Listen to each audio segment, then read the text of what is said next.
Anatahan, which is from 1953. I think it's Josef von Sternberg's final film. It's like about like pilots trapped on an island or something.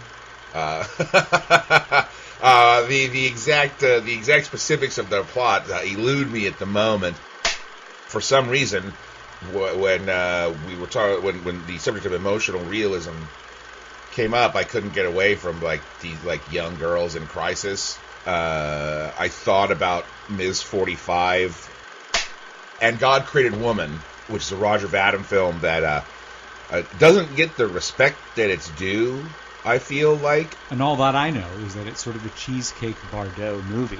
But I gather from your comments that it's a bigger deal than that? Well, yeah, I just think it's a pretty interesting portrayal of, like, you know, this young girl who kind of is in this small town. I don't feel like it's exploitative of, like, her or her beauty or anything like that. It seems to portray her kind of emotional struggle in earnest.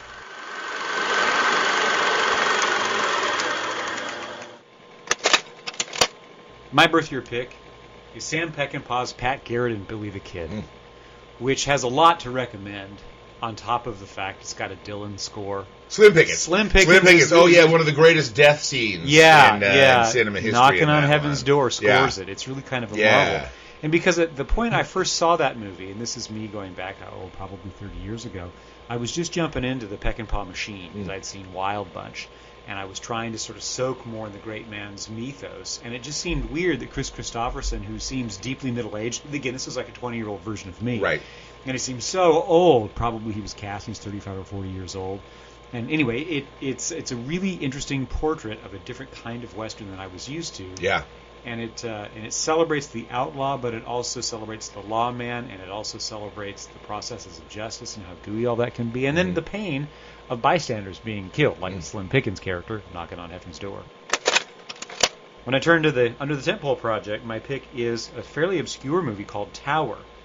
It's the animated documentary of the UT Austin clock tower shooting. Oh, Charles Whitman? Correct. Oh, the one... They had that movie with Kurt Russell where he played Charles Whitman. Is that right? Yeah, it was like a made-for-TV movie. Oh, what the hell was it called? Damn it. Okay, but yeah, I know I'm somewhat familiar with the story.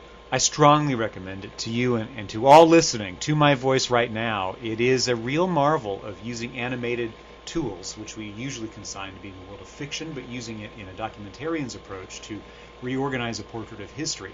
The kickoff for that movie is this young-ish UT Austin student is walking through the quad one day and sees a plaque in the grass that's been freshly mowed so he can suddenly see it, a place where he's been many, many times, and reads the plaque and realizes there was a mass killing event that happened on the site where he's standing that he had never heard of, although he's, I think, a native Texan. He's known a lot about Austin and he's going to school there.